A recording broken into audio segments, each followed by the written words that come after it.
Magsilayas kayo! Magsilayas kayo! Hindi ko kayo kailangan!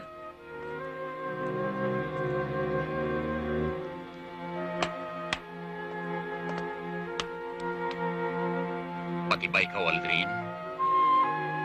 Talagang pinagpalit mo na ako sa isang hampas lupa. Sa ito! May gagawin, Jess, Aldrin.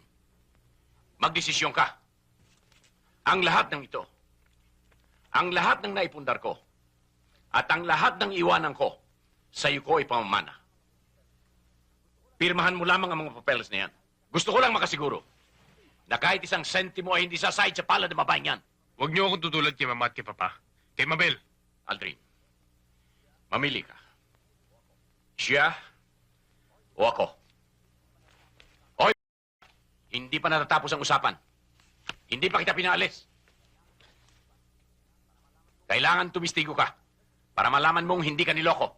Nasusuklam ako sa iyo dahil pumayag ka maging kasangkapan ng lalaking ito para mamatay ang aking lahi. Kung ikaw rin lang magbibigay sa akin ng mga apo, hindi mo pa sila naisisilang sa mundong ito. Itinatakwil ko na sila. Narinig mo ang kanyang sinabi. Testigo ka, Aldrin. Buntis ako. Aldrin, senyor, buntis ako. Dinadala ko ang isang Griego na hindi pa naisisilang ay naitakwil na. Naririto ang isang Griego na hindi magiging isang Griego kailanman sapagkat pagkasilang ko sa sanggol na ito, ang una kong ipagagawa sa kanya ay ang itakwil ang kanyang ninunong nagtakwil sa kanya. At habang siya'y lumalaki, ikukwento ko sa aking anak na ang kanyang ina ay isang alilang ang tanging kasalanang nagawa ay ang umibig sa kanyang amo. Ang kanyang ina ay inapi, pero lumaban. At sasabihin ko sa aking anak, mapalad siya. Ang kanyang buhay ay hindi pa iikutin sa palad ng isang sakim at mapang-aping ninuno. Salamat at hindi siya naging isang makinang sinususian. Salamat at walang makikialam sa kanyang pagtawa, paghinga. Walang makikialam sa pagkaba ng kanyang dibdib. Senyor Griego. Bakit, Senyor Griego? Pati ba ang pagtibok ng puso'y pinakikialaman ninyo? Bawat tibok, bawat pintig, pati ba pintig ng puso? Sa inyo ng lahat ang salapi at kalangyaan. Sa akin ang sanggol na ito! Sayang, Senyor Griego.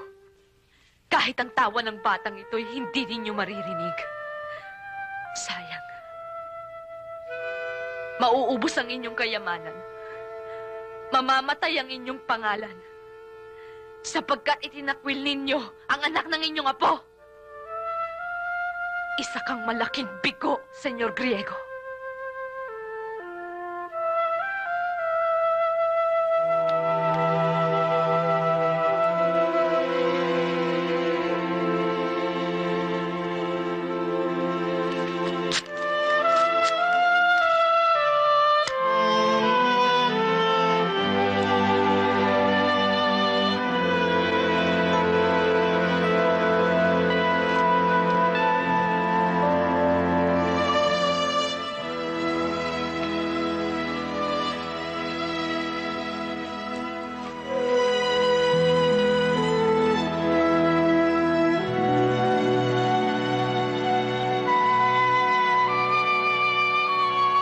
Rosa?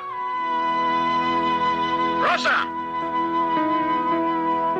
Rosa? Sosima, Senyor, saan ka pupunta? Si Rosa. umalis na ho eh. Aalis na rin ho ako. Saan? Oy! Ang uwang nito kinakausap eh! Sosima! Sige, magsilayas kayo! Magsilayas kayo! Hindi ko kayo kailangan!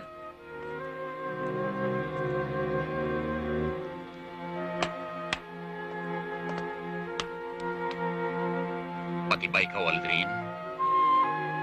Talagang pinagpalit mo na ako sa isang hampas lupa.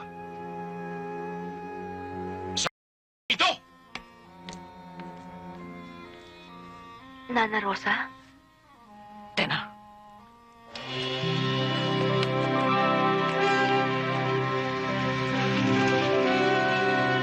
Jeffrey. Akala niyo wala nang nagmamahal sa akin, ano? Jeffrey, halika, iho. Ang senyorita Mabel.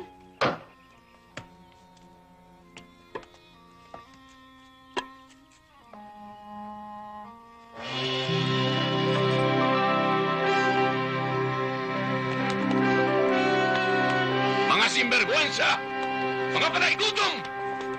Mga balik din kayo nagmamakaawa! Umiiyak! Ito ang tanda ninyo! Kahit bumalik kayong palahod, hindi ko na kayo tatanggapin! Mga walang utang na loob!